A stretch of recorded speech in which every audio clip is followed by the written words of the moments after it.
Meaningful Use Stage 2, Core Set 8, Clinical Summaries. The requirement of Core Set 8 is for eligible providers to provide the patient or the patient's authorized representative a clinical summary of their encounter within 1 business day of an office visit. And they need to do this for more than 50% of their patients.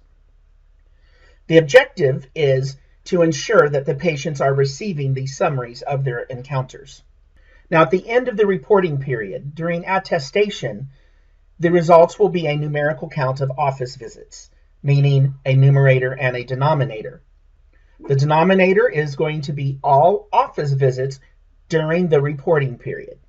Now, an office visit in prognosis is not based upon the billing of an office visit E&M code, but rather how the encounter type is defined.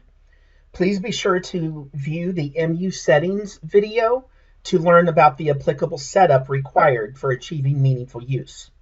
Now, the numerator is going to be the total number of those office visits for which the patient is actually provided a clinical summary within 1 business day at no charge, and it does have to exceed 50%. Now, the clinical summary is a hard-coded format to match the electronic version of a summary of care, which is called the CCD. The clinical summary cannot be customized as of Stage 2. Now, the provider can elect to hide or suppress certain data before they actually provide it to the patient. The patient also may refuse to accept it without you being penalized in the numerator. And as I mentioned, the encounter type must be defined as an office visit in order to be counted for meaningful use. Now, the only way a provider can exempt themselves from Core Set 8 is if during the reporting period there are no office visits, meaning every encounter that you do is not considered an office visit. So we're going to go into prognosis and take a look at the clinical summary and how you give it to the patient, and that is going to be from the encounter close screen. So we still have Donna Paulson's chart open here. We're just going to go to the encounter close. And down here in the lower left, we have the MU summary button.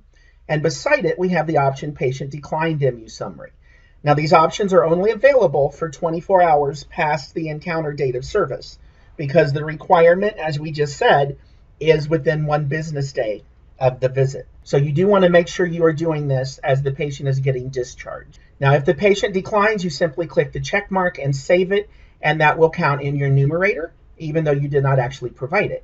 But if you're going to provide it, I'm going to go ahead and click the MU summary button here. There are multiple ways of delivering it to the patient, and it is actually based on the patient's preference.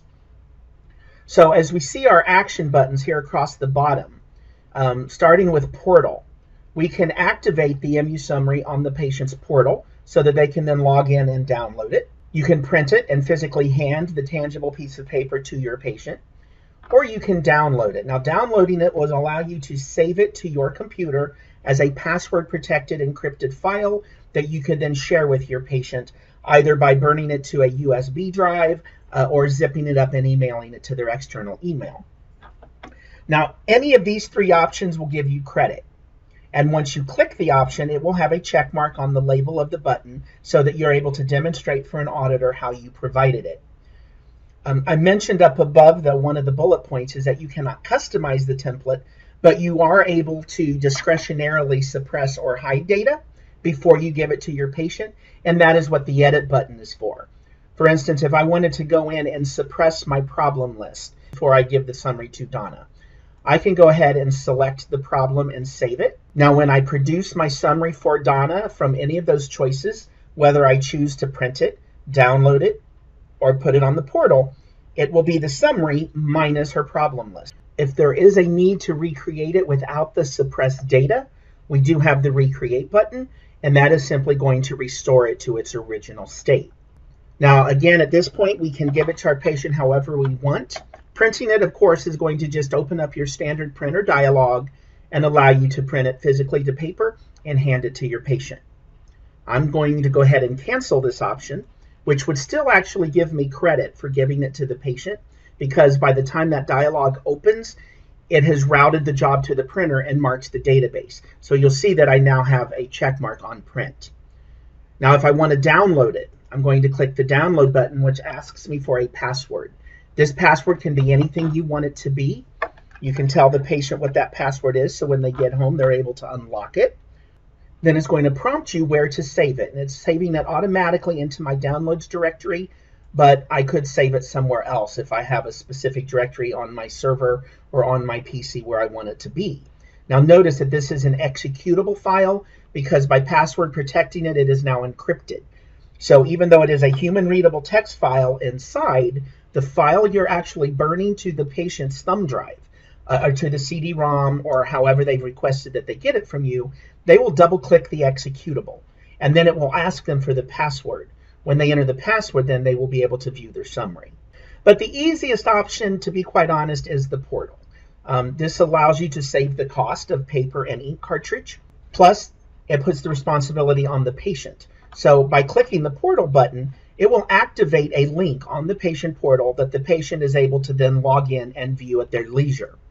So I'm still logged in here to the portal as Donna, and I'm simply going to click here on my past visits tab along my left-hand summary. And notice in the far right column under clinical summary, I have a clipboard icon. Once the patient logs in, they can view the summary. This takes the time constraint off of you, since the requirement of Course Set 8 is that you provide it to the patient within 1 business day. It's up to the patient to actually go out and look at it. As long as you have chosen one of these action buttons, it is generated and you're therefore compliant in your numerator.